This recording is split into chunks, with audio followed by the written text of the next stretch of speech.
Seguinte, queridões. Primeiramente, um bom dia a todos. Eu sou Patrick Lopes, você está no Descoordenadas Geográficas e como já aparece aqui na nossa parede lousa, o assunto aqui do nosso vídeo de hoje é falar um pouquinho sobre ecologia, é falar um pouquinho sobre ambientalismo. Não liguem para essa caligrafia ruim, porque além da minha caligrafia não ser lá muito boa, eu tive que escrever espelhado para que aparecesse aí certinho na tela para vocês, tá? Não foi nenhuma criança de 3 anos recém-alfabetizadas que escreveu, não fui eu. E minha letra também não é muito diferente disso daí, não. Bom, seguinte, queridões, por que da gente resolver abordar esse tema? Primeiro, porque é um tema essencial, é um tema que está sempre presente aí nas grandes provas, está sempre presente nos vestibulares. E o segundo é que a provável eleição ali do John Biden, né, o que tudo indica, ele mesmo quem vai assumir o governo nos Estados Unidos, vai trazer de volta para a discussão da geografia política mundial os temas ligados ao ambientalismo, os temas ligados à ecologia. Então, essa é a primeira de uma série aqui de videoaulas bem curtinhas em que eu vou tentar abordar os principais aspectos que envolvem esse tema. Para começar, a gente começa por uma diferenciação. O que é a tal da ecologia? A ecologia, queridões, é a ciência que vai estudar a relação entre os seres vivos. Não só entre os seres vivos, mas também entre esses seres vivos, os fatores bióticos e os seres não vivos, os chamados elementos abióticos, compondo assim os ecossistemas, compondo aquilo que grossamente a gente chama de meio ambiente. Então, estudar ou falar sobre ecologia não necessariamente é você estudar, é você falar sobre a preservação, sobre os impactos ambientais, sobre a poluição. Não. A ecologia é esse ramo de ciência natural e também humana que estuda essas inter-relações. Para a gente falar a respeito desses aspectos de conservação, de preservação, nós utilizamos muito o termo ecologismo, que aí sim a gente abrange mais esse setor. Dentro do ecologismo, a gente vai ter o ramo do nosso querido ambientalismo. O que é o ambientalismo? O ambientalismo, queridões, é o ecologismo elevado a esferas públicas, a esferas políticas de discussão. Como assim? O ambientalismo ele pode ser feito por cidadãos, por elementos individuais? Pode, mas ele consegue muito mais repercussão quando ele se dá de uma forma coletiva. Seja através de propostas supragovernamentais, seja através de programas governamentais, seja através da atuação de grandes empresas, seja através da atuação de ONGs. O ambientalismo, então, é essa visão mais macro sobre as condições naturais. Embora pareça, queridões, algo recente, o ambientalismo ele é muito antigo. Você tem registro de protestos de alguns grupos específicos lá na Inglaterra de primeira Revolução Industrial sobre as fuligens que a queima do carvão causava e os impactos que essa queima do carvão causava nas borboletas que viviam ali nos campos, uma vez que com as fuligens as flores ficavam cinzas, essas borboletas brancas não conseguiam se esconder e eram facilmente atacadas ali por predadores.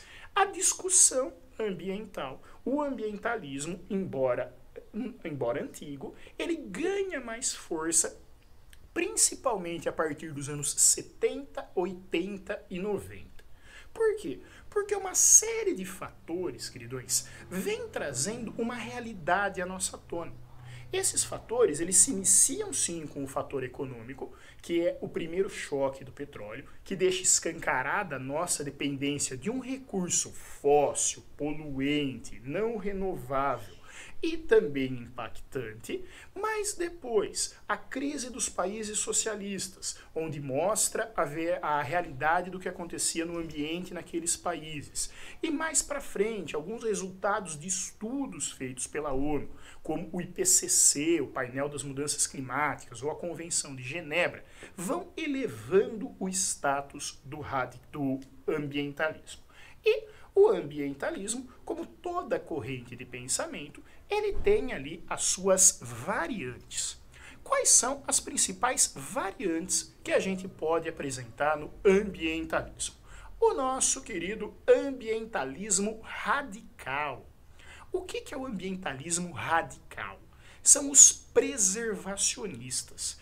Aqueles, queridões, que olham para o meio ambiente e veem dele quase que algo sagrado, que não pode ser tocado. Segundo o ambientalismo radical, todas as áreas naturais, nesse momento, têm que se manter preservadas.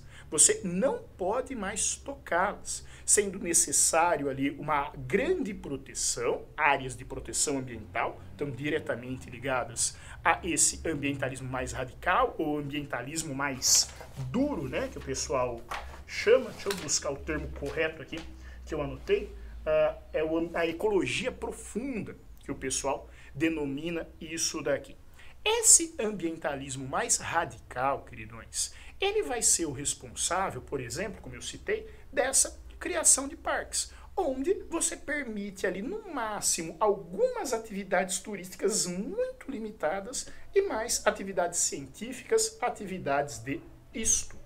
Nós temos também um outro tipo, que vai ser o ambientalismo moderado.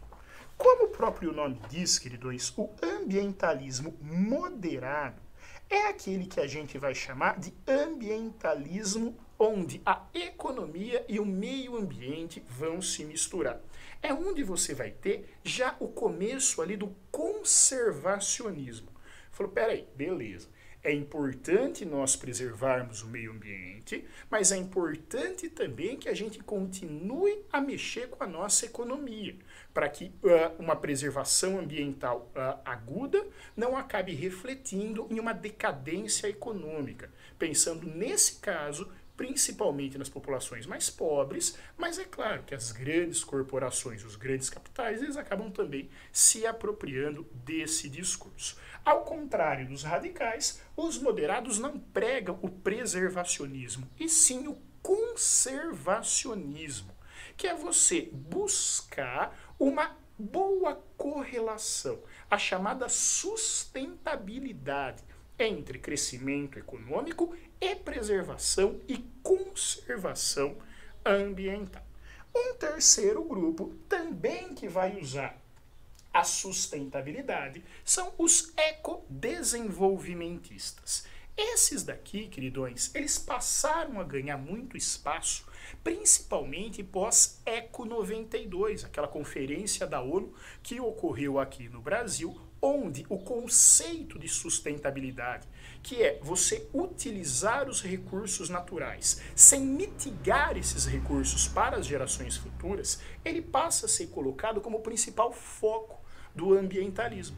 Então, por exemplo, a famosa Agenda 21 da ONU, ela é totalmente ecodesenvolvimentista, em que ela busca associar esses dois elementos. Um terceiro grupo de ambientalismo é o nosso popular ecologismo. O ecologismo, queridões, ele vai encontrar muita ressonância dentro dos estudos da população lá com os econeo-malthusianos. O ecologismo ele se usa demais da ideia da pegada ecológica, do impacto que as populações, perante o seu tamanho e perante o seu nível de consumo de recursos naturais, causam no ambiente. Então, em sintonia com os econeo-malthusianos, os adeptos do ecologismo, queridões, eles vão levantar a hipótese. Falar, beleza, a gente vai chegar em um momento chave, a gente já está nesse momento chave, onde a gente ou vai ter que redefinir os nossos padrões de consumo, ou a gente vai ter que redefinir as dimensões da nossa sociedade. Ou uma coisa ou outra. É claro, eles são muito criticados, eles têm muita oposição, mas essa corrente existe. E por fim, existe aqui uma quinta corrente dentro do ambientalismo que a gente chama de ecosofia, que tem no filósofo Félix Guattari ali o seu principal, a sua principal corrente, o seu principal autor. A ecosofia, queridões, ela trabalha, na verdade, com o conceito das três ecologias, de que essas três ecologias, elas estão integradas e elas são interdependentes. Quem seriam essas três ecologias? No caso, seria o meio ambiente, propriamente dito, as relações sociais e também, queridões, a subjetividade humana. Para aqueles que defendem o princípio da ecosofia, você não pode simplesmente preservar o meio ambiente às custas da degradação das relações sociais. Você não pode preservar o meio ambiente e manter as relações sociais indo contra a subjetividade humana, a forma como os seres humanos se portam, aquilo que eles almejam para a sua vida, o seu próprio id, né, o seu próprio ego. Então a ecosofia, ela tenta criar uma visão mais holística, de maior integração, não só do homem com o meio, mas também da sociedade com o meio e do homem com a sociedade, afirmando que se um desses três, meio ambiente, subjetividade humana e relações sociais, estiverem em desacordo, você nunca vai conseguir que nenhum deles avançam. Então, ela já vai ter uma grande participação também da filosofia nas suas ideias. Pois bem, queridões, como eu falei no princípio, é algo muito resumido, é algo muito simples, é algo para consulta rápida. Qualquer coisa, vocês podem jogar esses termos aí onde vocês quiserem, que vocês vão conseguir se aprofundar muito mais nesse tema, tá certo? Muito obrigado pela presença, curtam, compartilhem. Esse é o Descoordenadas Geográficas. Até mais! Tchau, tchau!